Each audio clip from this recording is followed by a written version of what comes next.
The Berlin Wall. The Berlin Wall was built on August 13th, 1961, in Berlin, Germany.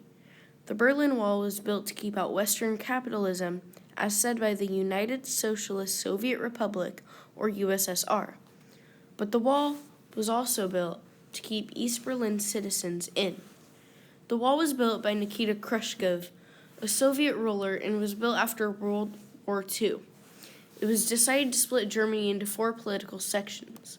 The Soviets saw this as a chance of a power grab for the entirety of Berlin, and a wall was built to divide East and West Berlin. The wall came up in an instant, almost overnight in fact. The wall was 100 miles in length and stood for nearly 30 years. The wall stood until 1989 and symbolized that Germany would never be reunited. People were not allowed to cross the wall under any circumstances and would be shot on sight. 171 people were reported as killed during the time the wall was up.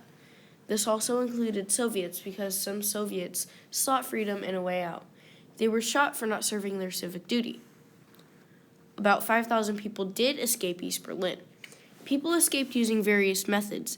Some people escaped from east to west by floating over the wall in a hot air balloon, digging tunnels under the death strip. Some decided to drive through the death strip. Some people chose to start jumping along the sides of buildings to get to another building on the west side, and some people went as far as to crawl through the sewers from east to west. There were different political rulers on each side of the wall. Capitalism ruled the west side and communism the east side. When the wall went up, John F. Kennedy was President of the United States.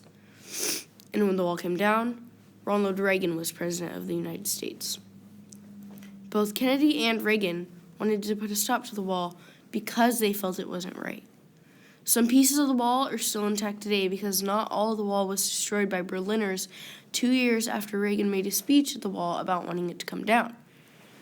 After a Soviet named Gunther Schabowski realized the Soviets' plan was failing because citizens realized what the Soviets were doing, he announced on November 9th, 1989, that citizens could legally cross to the west. People from each side came to break down the wall. Later that year, the Cold War was also put to an end. Some people felt that the Soviets symbolized shackles, and people were happy to be free. This is because a lot of Berliners wanted to leave over a span of almost 30 years. Most people were shocked and happy that the wall came down. They had been living as a secluded area with few resources to live off of for so long that they didn't expect it to come down. Some people, like the Soviets, thought the wall was to keep things out to help the citizens. The destruction of the wall broke barriers because the people of Berlin never thought it was going to fall, and the people never stopped to think that they were going to cross the Berlin Wall. November 9th of 2019 marked the 30th anniversary of the fall of the Berlin Wall.